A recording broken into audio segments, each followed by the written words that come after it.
Hello, Netska. How are Hi. you? I'm good. How are you? Welcome. Thank you for coming on. Of course. I appreciate it. Tell Thanks me a for little inviting me. bit about Thanks. yourself for those that don't know you. Okay, so my online persona, I am Florida's Crash Queen.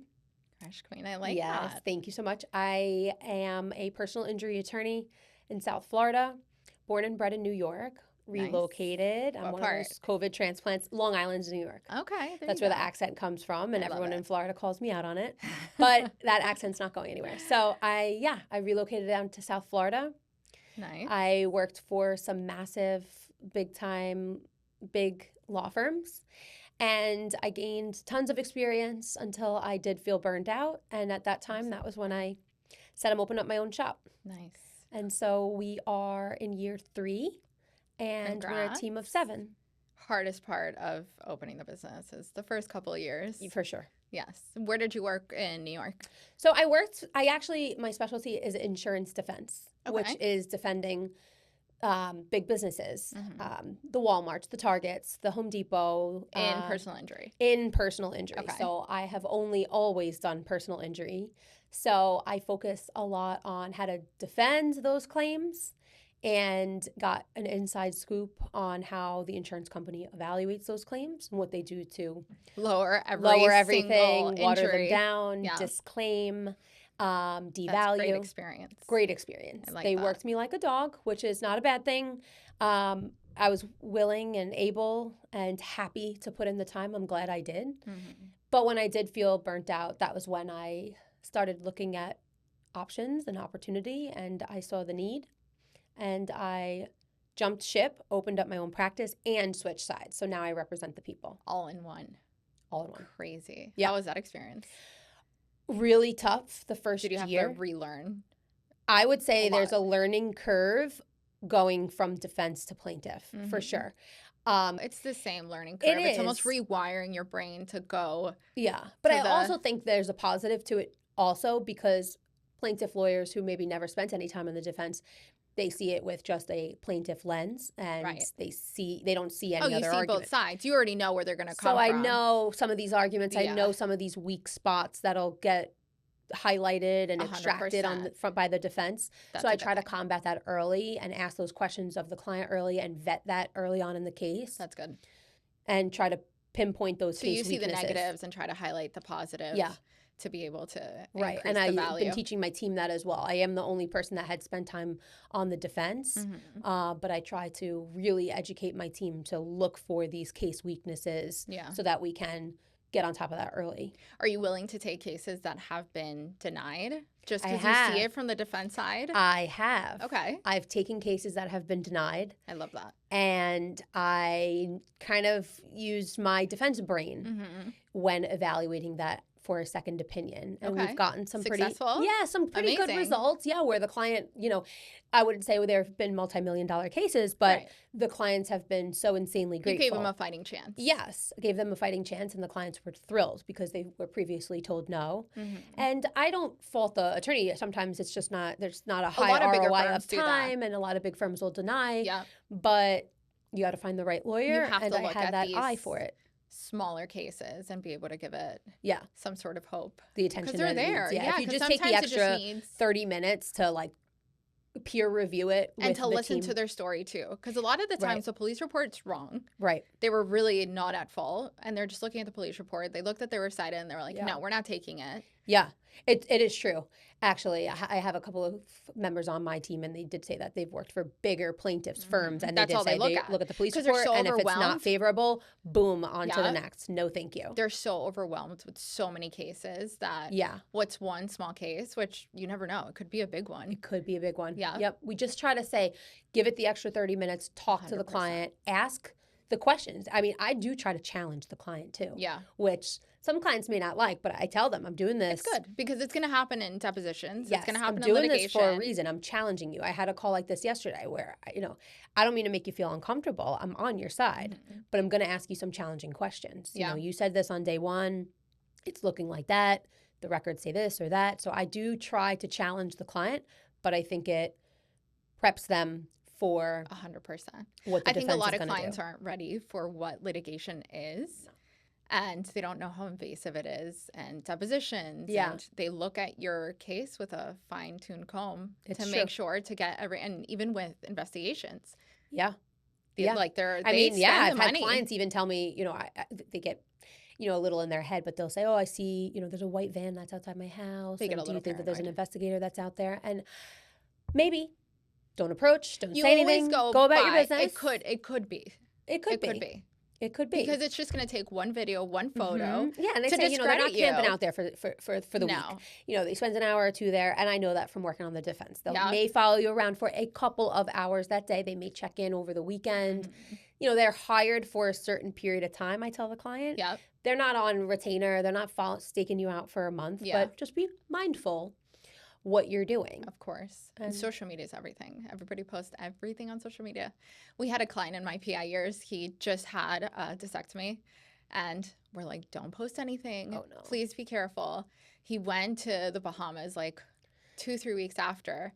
And he posts a video of him just going through a wave on a jet ski. And it's like mid-wave. And then you it's see like it the just Jay-Z slam and down. Beyonce Yeah. mid-air Yeah. moment. Oh, my gosh. I know that And photo. It went viral. Of course, they sent it to us. When we presented the that's demand, dead in they the were water. like, oh, really? He's that injured? Because No, looks good. that's really bad. Horrible. People need to understand the dangers of social media. It is true. I agree. I have had clients. They're influencers as well, and that's their That's the career, hard and that's part. where they make money.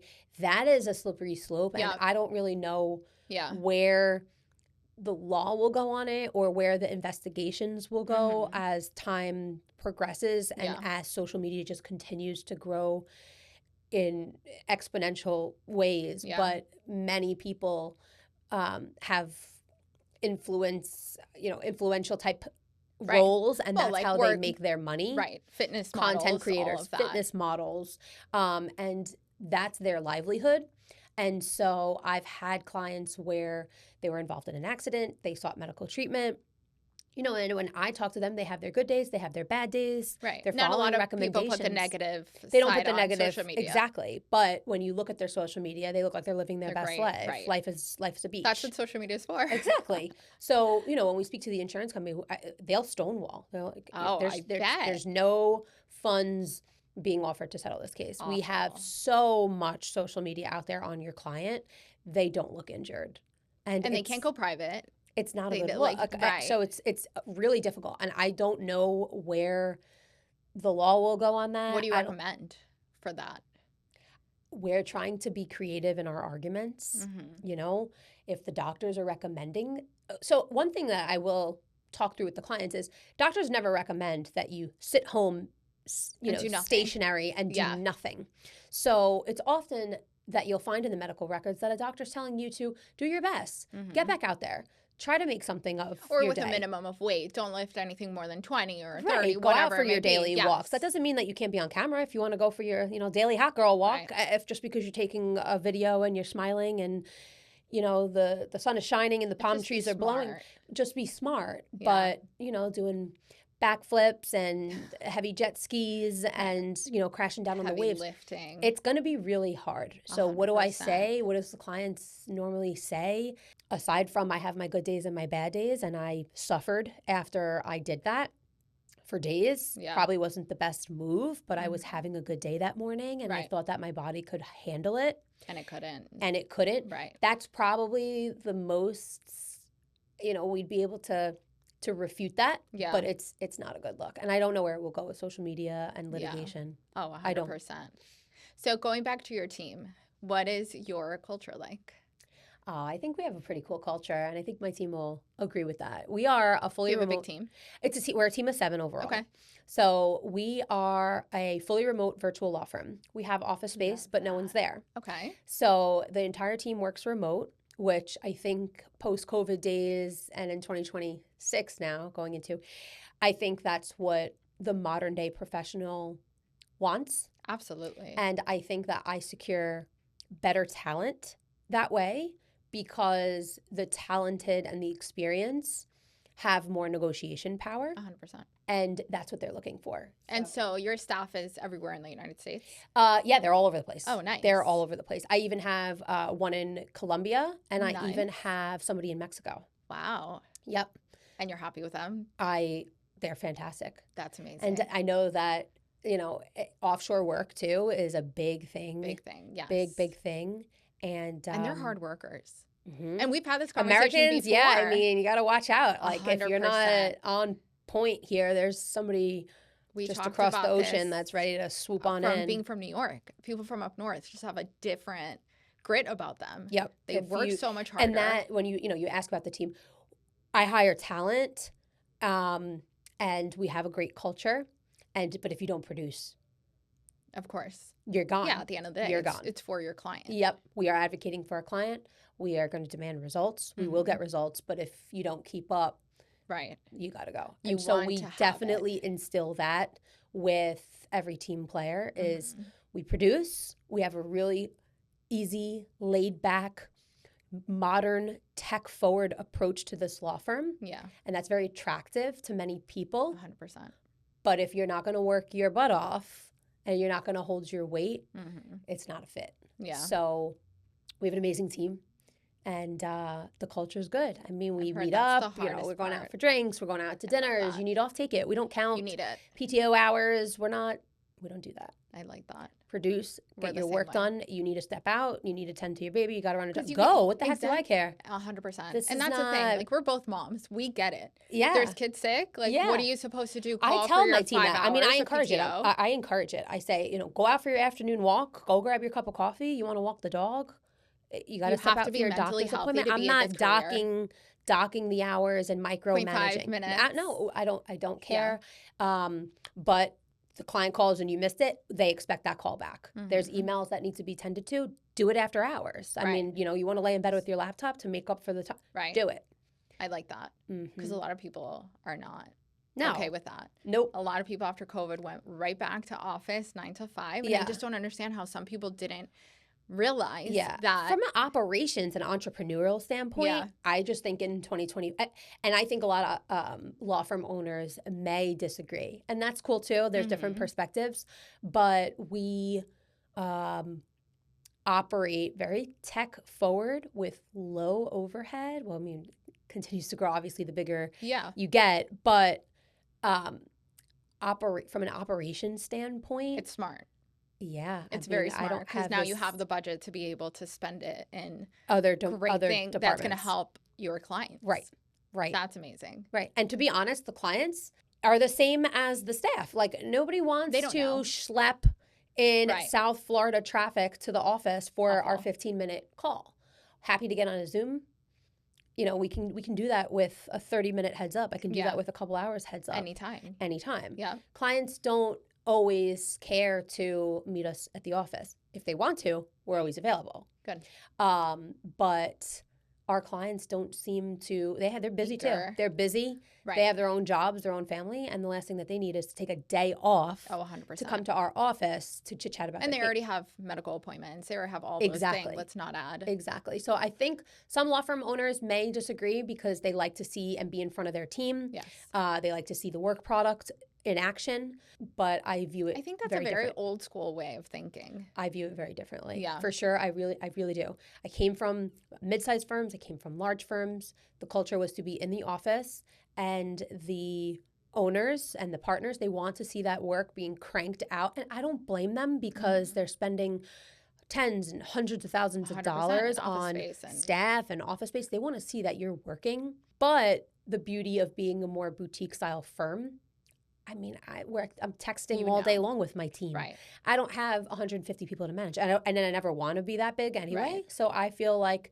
my view on it is, as a small boutique practice, I keep the overhead low. I keep my team happy. And if my team's happy, they're happy to work. 100%. And if we're not a vibe, we're not vibing. If the work product's not there, we're not a fit. We got to part ways.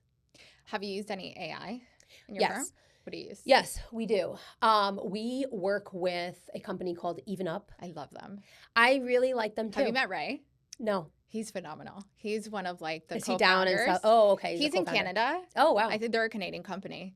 Okay. And they're absolutely amazing. Yeah, it's funny because some people ask me, they're like, do you get some sort of commission? Because I'm obsessed with what they do. But I'm like, no, I just believe in what they're doing because it's true. A lot of these medical records you might miss a few couple things that make or break the case. And we're not physicians. 100%. So, we're we're legal experts here. Yeah. So we are analyzing medical records. But I admit, I'm not a doctor. Right. So we leverage AI to upload case files to see what we're missing. Mm-hmm. We go through it.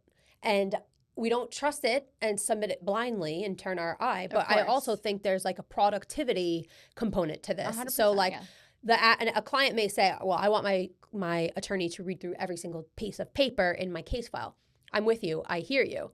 But you also want your attorney to be available and leverage modern day technology to view different perspectives, see what's missing, run searches on what else may be out there. Leveraging that modern day technology allows me to free up additional time. Absolutely. And your paralegals, your secretaries, everybody. Communicate with you more. I mean, if we're buried in medical records or, going manually reviewing case law and not leveraging AI, it bunkers you down and doesn't allow you the time to do other things, invest in other time. And correct me if I'm wrong. I think that it gives you like an ability to, if your client said your pain is a 1 today, but then tomorrow they're saying it's a 10, it almost highlights. Yes. So you can say to your client, like, what be happened more clear between Monday and Tuesday. Exactly. Be more clear as to why your pain has fluctuated that way. Yes. That way you can catch something so quickly that it's not damaging 6 months down the road that you're like, why did this happen? Yes, it flags That's it. what I think is amazing about it. Yeah, we leverage AI. That's amazing. You can't fully trust AI. The courts are really strict about it too. Yes. It's a supplemental, but I do think that any law firm that's not already leveraging AI, you got a lot. There's a learning curve, because I remember first using like ChatGPT, I was like, oh my God. It's here, I kind of avoided it because I was like, I don't know what the heck this is. But as you become more comfortable, it is incredible. I started asking AI, I said, can you build me a graph, of the client's timeline treatment? And it literally would go consistent gap, consistent gap. I can build that timeline. I'm not stupid. Yeah, right, I how can long build. Is that going to take you to go through every single medical record to notice? And clients want to get paid fast. So you have to be efficient with your time. If you're not efficient with your time, you're putzing around paper by paper. Client wants to know what the heck you're doing and where's their settlement. That's why. So we leverage AI. I think it's amazing what it's doing, and it's interesting. I mean, there's a lot of legal AI companies that are coming out, and I feel like that's going to free up capital. It's expensive, but it's going to free up capital. It's pricey at the end of the day. But if you're looking at all of these cases that are going to be messed up at the end, and all of the defense's pinpoints are being highlighted before you even submit anything. Yep. And also, it goes back to my initial point. If you're spending tens of thousands of dollars on unnecessary payroll and overhead, and you're not modern and tech forward, then maybe you are overspending or you don't have the funds for this modern day technology. And so the way that our business model allows us to do that. Yeah. I love that you're modern. I like it. How do you do it all? Being a mom. How old's your baby? He's only 8 months. Oh boy. Yeah, I'm fresh in the post. Yeah, I'm in the thick. No, I'm not really. I'm like out of the thick, I think. You haven't even started the thick. Well, I'm out of that like newborn, where he's actually sleeping through the night. I'm getting my 8 hours a night, so I'm grateful for that. Yeah. But it's a lot to juggle. Yeah. Did you take a break? I didn't. Wow. I know. I am almost embarrassed to. No, but you work for yourself, so it's a little bit different, and you have a solid team that you can rely on. If it was just you, it would be a different story. When you say did you take off? Did I take did I clock out on the postpartum maternity leave? Absolutely not. Did I take it easy? Yeah. Yeah. Did I really rely on yes. Was I checking in? Was I in front of my laptop? Yes. Of course. On the couch with a baby on my lap? Yes. Once you have that entrepreneurial spirit, you can't put a pause into that. You want to work. And that's, I think, your business is what you're going to make of it. Exactly. What do you want people to remember from Crash Queen? And we haven't even really touched on that, but 2026 is a big year for Crash Queen. Yeah, we underwent a rebrand. Okay. In the beginning of Q4 this year. My last name is not memorable. No one's going to remember that. No one's going to remember the spelling. They're going to confuse the spelling. If there's anything that you can remember about me, it's called the Crash Queen. So we launched some billboards, bus stops, bus wraps, benches throughout South Florida. Okay. And I'm all things crash. And so some of my family and friends would start joking around with me. They're like, oh, well, she's the crash queen. Yeah. She knows everything about crash, whether it's Uber, Lyft, commercial, Got 18-wheeler, it. you name it. She's the crash queen. She knows. And just kind of having like the knack for, what the insurance company is doing behind the scenes on your case, and then having swapped sides. I don't know. The crash queen started getting tossed around. I love it. So self-acclaimed crash queen is what I'm known for now. Okay. And if you don't remember anything else, you just call me the crash queen. Nice. And I'm excited to see the bus stops. Yeah. And the billboards. Yeah. Where are you putting them up? So they are mostly It's mostly Broward. Okay. Broward's where we're based. General Fort Lauderdale area, downtown Fort Lauderdale, and just kind of like the surrounding pockets of that. Yeah. Pompano, Sunrise is the general, Hallandale, and we went as far as Hallandale, I think it was. Okay. Hallandale, Hollywood, general Fort Lauderdale area. And you're barred Florida and New York. Yes, barred in Florida and New York. Okay. I do take New York accidents and New York work, but I like to be honest and straightforward, and being with boots on the ground in Florida where my organic connections are and where I'm here to stay. It's only natural that the bulk of our workload and the cases that come in are Florida-based. Okay. But my roots and my history and where my hometown is New York, born and bred. So I'll always have those connections and those referrals that come in. So we do take on New York work. Okay. But we are Florida focused. Okay. I mean, it's great that you take both, considering all the transplants. I was going to say, heck yeah, all the time, the money, and the effort spent in getting the law license in New York. I'm not letting that damn thing expire. Yeah. So I do take the New York. How's the PI world in New York? That's a great question. It's very, very different than Florida. So we are talking two different ball games. Minimum. They have mandatory there. Oh, good. It's not mandatory here, obviously. You know that. And it's 25 over 50 in New York. So they have mandatory limits. At least you know that there's something there. They also have a no-fault system with $50,000 in available medical. Okay. So explain that a little bit for people that don't have the PI background. So it's mandatory that every car on the road has an insurance policy, obviously, of course. And the no-fault system is, it doesn't matter who's at fault for the crash. You are going to follow your own your own auto insurance policy. Your medical will run through New York State's no-fault system. Okay. And they allow coverage they have coverage up to $50,000 unless you... For medical? For medical. Okay. Yes. That doesn't compensate you? That does not compensate you. It's completely separate. It's a use it or lose it type benefit. Yes. Per person, per accident? Yep. Nice. I wish they had that in Florida. Me too. That would have been amazing. I actually do like the system better. Oh, 100%, because then you're assured something.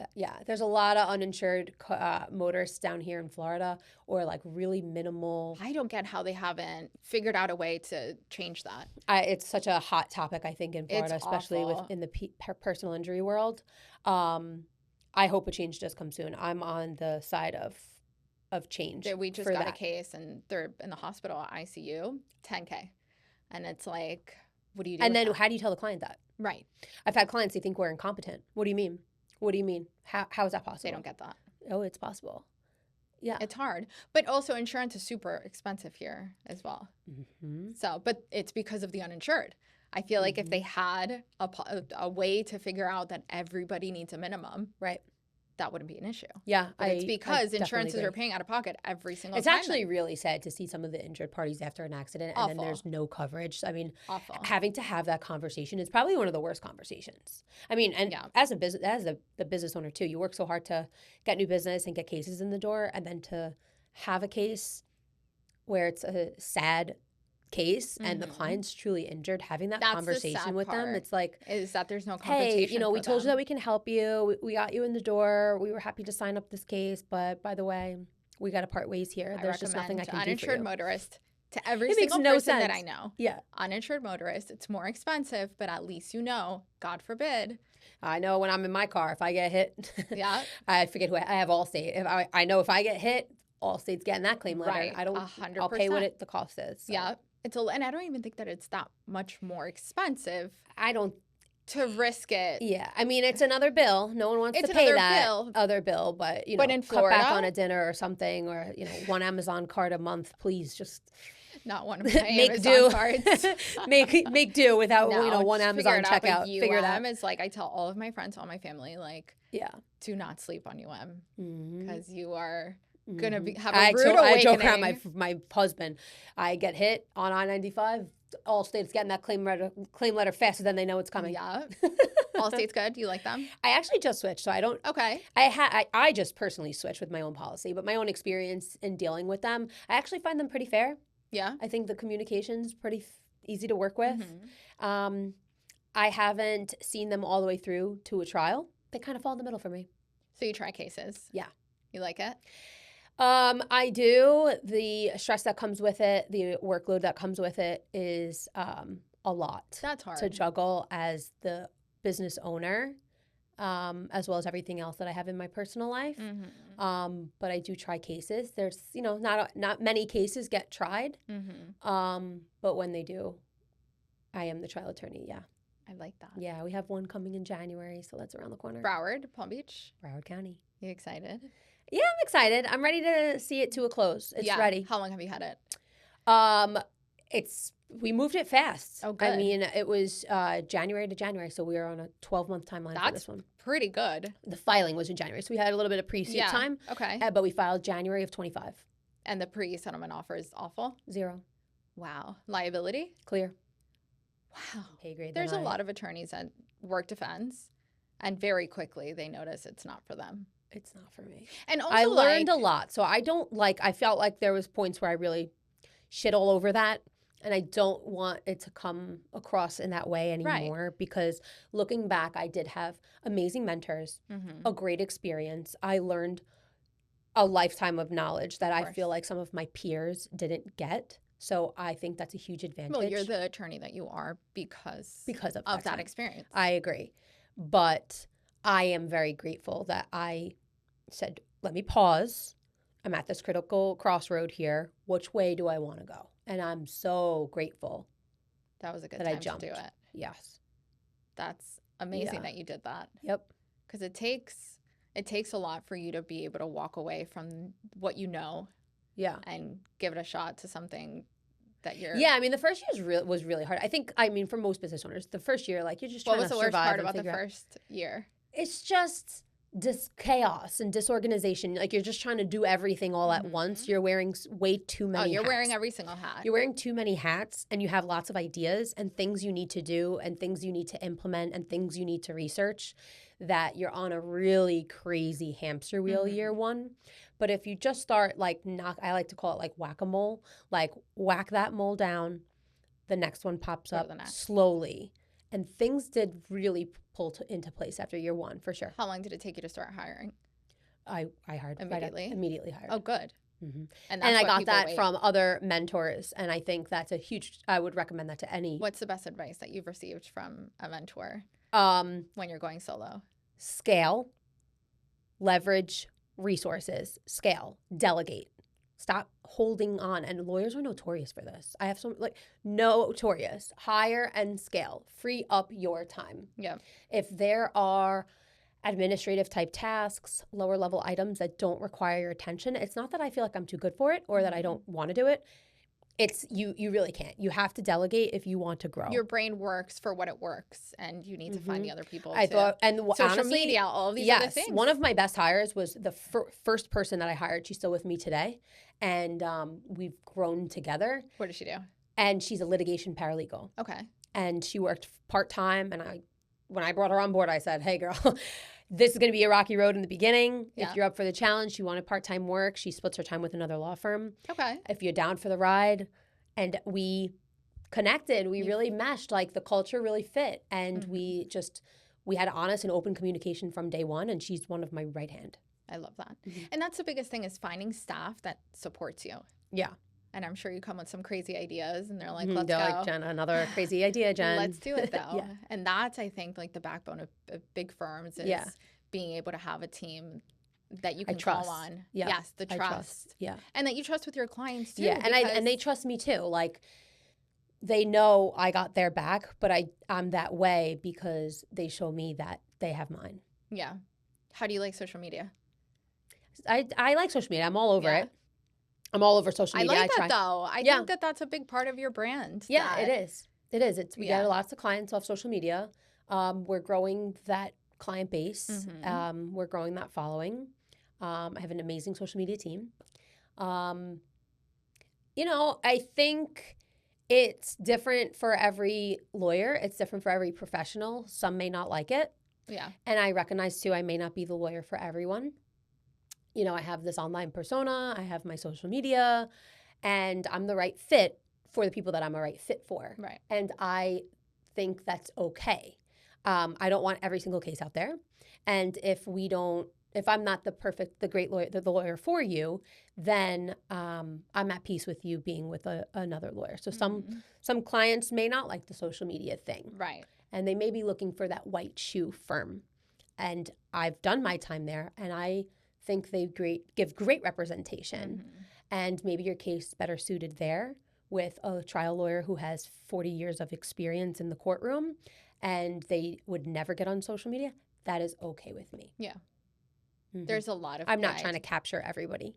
And that's I'm okay a good with thing that. because then you're going to remain boutique. Yep. And you can give every client Right. good treatment. Right. They're never going to I want them to trust me, cracks, you know, so a client that I don't resonate with or we don't align on personality and, you know, what our values are, or what works for us, you know, if that's a turn off to them, then we're not the right fit for you. And I am comfortable with that. You have to have a good match with your attorney 100% because you're going to be honest. You're going to be able to portray your story. Yeah, I don't want openly. my client to not like me. I don't want my client to look at my social media and be appalled. We're just not the right fit. And I am okay with that. Yeah, I like that. What's coming up in 2026? Other than the rebrand that I'm very excited to see. Really pushing our marketing, lots and lots of community involvement. Nice. That's something that we're really focusing on now that we have our framework down. We are investing a lot back into marketing in 2026. Nice. Lots of pop-up events, sponsorships, small town sponsorships, really just getting out in our own community. I think that's where our biggest referral source is. Yeah. It's the people that are around you. And so that's what's in store for 2026. What do you recommend going back to the billboards for attorneys that are interested in going down that route and billboards? If you think you're going to get cases out of that, like, you know, it's first of all, it's a very high ticket sticker price. Yeah. So that hurts. And on one hand, you know, you're looking, okay, so I paid all this money. Where's the cases? That's not going to happen. So if you go into it thinking, you know, the cases will sign up next month, you'll be really disappointed. I just read something yesterday that billboards count as some sort of like tax implication that you can write it off 100%. I need to look into that. Yeah, I will. I will definitely. I mean, anything on Instagram is the truth, right? Yeah, yeah. So I will ask about that. That I've never heard of. I've heard that it counts almost like real estate, and that you're able to take that off at like write it off. Exactly. The space. Oh, that's interesting. I've never even thought. So look into it because it might be more affordable for attorneys that they may think. Yeah. Yeah, that's a really interesting point. I've never heard of that, but I will ask. But yeah, anybody that's interested in that. It's not a faucet that you like turn on the faucet, the clients start rolling in. It's more so brand and name recognition. And I'm pleased with the results and I'm pleased with it because I feel like it's resonating. People are remembering Crash Queen. People are saying, oh, I saw your sign, or I remember they're remembering. Right. And that shows to me that it's working and it's memorable. Yeah. It's not go buy a billboard, cases come in. I think it's more of name and brand recognition than it is of actually getting clients. 100%. Okay, rapid fire. Are you ready for these? Okay. I have a few questions I wanted to ask you. Biggest lesson from working with a major corporation? You be a sponge. The biggest lesson is to be a sponge and absorb everything that they're throwing at you. Everything that you're learning. I learned so much. Take it. Do you recommend new attorneys going to defense side first? I feel like it's a good strategy. I honestly think it's a really good strategy. Now, I think some personal injury attorneys will totally disagree with me. There's going to be different viewpoints on this, but I say yes. And I say yes, I think, for two reasons. One is it's solid pay when you first graduate law school. If you go plaintiff, you're not going to get the same salary that you'll get on the defense. Right. The defense will pay you a nice, cushy salary. That's a smart move. But they're going to work your ass off. But the positive of that is, I mean, there's positive you're and negative. Young, nobody you wants can to do work. You're young, you can do it. You're young, you're hungry, and you can do it. So I put in the time, I put in the sweat, put in the hours, but I learned an insane amount. Maybe, you know, I'm sure you learn a lot on the plaintiff side as well. But the financial component comes into play as well. I needed to make freaking money when I got out of law school. You know, you don't go to law school I wasn't 18 graduating high school. You're an adult. Mm-hmm. So I really needed that paycheck. And I felt like I think it's a really smart move. it's a grind, but Yeah. you got compensated for it. Yeah. Hardest thing about running your own firm? I think imposter syndrome. I get that a lot. It's real. Yeah. And It's anyone that crazy. say like that they play it off like they're Mr. Oh, and Mrs. no, like, Macho, this is it. like don't be a fake. Yeah. So I think it's imposter syndrome. I think that reminding yourself that you put in the time, the effort, you have the You drive. belong there. I belong in the seat. Yep. I belong here, I love that. and I'm up in competition with you in a courtroom, and I'm not afraid to present my legal argument, and I deserve to be in the seat just as much as you do. Do you get that walking into a courtroom? I think that's the most intimidating place because you feel it's stuffy. Yeah, It's hard. you feel it. But it's true. Everybody But I has it. also think Everybody you has can it. work it, Yes. which I think I have a little bit, that's a little bit of an advantage there. Yeah. I walk into a courtroom in a room full of, You're comfortable. older gentlemen, and fine by me. Mm-hmm. If I hold my head high and I dress really well and I carry myself and I speak That's super all that matters. eloquently, I think that You prove yourself. yes, you command the attention of the courtroom, and Mhm. I actually think it works to my advantage. I love that. Yeah. Best advice that you'd give young women entering litigation? Again, be a sponge, but be confident. Don't shell up. There's a lot of bully attorneys out there. Is there? Yeah, there is. Yeah, there is. I had it. Wow. Yeah. Mm-hmm. I'm So sure you've seen it. that's a great piece of advice I think I can give is don't take your foot off the gas. Don't shell up and bow down. Do your homework, do your research, breathe, and once you know your position, put your foot down. I love that. Mm-hmm. What fuels you more, strategy or advocacy? Advocacy. Yeah. Mm-hmm. I know the strategy. I know the law. I think it fuels me more to advocate for my client because I go above and beyond with client communication. My clients most of them have my cell phone number. I talk, Smart. I text. I know my clients. My team knows my clients. If I don't talk to the clients regularly, my team's on the phone with them right now. And Chit-chatting. it makes you want to fight for them more because It you does. know their story. I know You their know their kids. You know their life. So You know for where me, it's they work. advocacy. The strategy, I can could study the textbooks. I know the law. I'll read the court orders. Yeah. I got the strategy down. It's advocacy. That's the biggest thing too. It's like you were given Mhm. this. I had a client, well, actually my team, my staff had a client crying on the phone yesterday, crying because we gave her the news that we settled her case and she was crying on the phone. To hear that makes it all like, I'm like, this is why I switched sides. This is so fun. They Like, wouldn't this be is able so to do fun. that without you. No. And it changes your life. Yeah. And that client will remember me. 100%. Mhm. So that goes into the next question that I think you touched on a little bit. What does being crash queen mean on your toughest day? Crash queen on my toughest And you day. feel it. I saw that. Yeah, I think crash queen on my toughest day is first thing, I am confident in my deep understanding about all things crash and accident related. I did my time on the defense. I did my time on the plaintiff side. And then the queen spin that comes to it is the female confidence that I think that I try to maintain, the online persona, my personality. Like I give this whole thing my own pizzazz to it. Like it's got my own spice and flavor to it. And the confidence to understand that I may not be the lawyer for everybody. Yep. You might think I'm a little crazy or nutty, but I'm cool with that. And so again, and then I make the joke. Thing. Yeah, the nutty New Yorker. Yeah. Yeah. And I'm comfortable and I'm confident with that. So that's where it comes from. Working alongside some of the most respected trial attorneys in defense, what did that environment teach you about excellence and precision? That's a good question. I think there is a tone and there's a position depending on the room you're in. And I think that being nutty or goofy or making light of situations, there's a time and a place for that.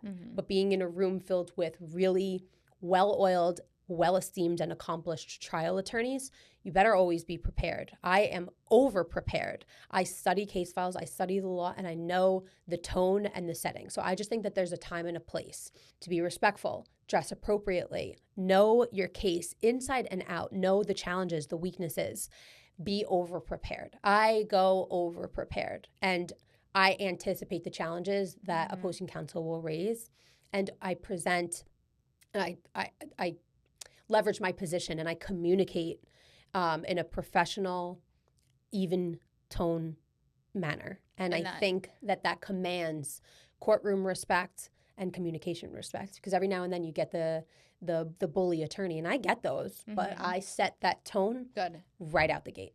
So they know. They know you know that case. Oh, yes. Because they're looking for the attorneys. I got a bully email last week, and I responded to that email, and I said, I think that you're having a bad day. I don't like the way that you're communicating with me. You give me a phone call when you're ready to discuss this case. Wow. I'm not gonna do that. Because I think also the defense looks at it of these big PI firms that have 500 cases. You get this the week that it's being put on the docket, and now you're scrambling to figure out every single little line of the case. Yes. And that's where they get a lot of attorneys. Yes. They don't have time. And it's not to their fault. It's no, that they're overworked. Yeah. And they're not using AI or all these things. They're just overworked. They're too big. I mean, some of these, they're too big. Yep. Awesome. Thank you. Well, thank I love this crash Thank you for queen. having me. Yes. I really like this. Thank you.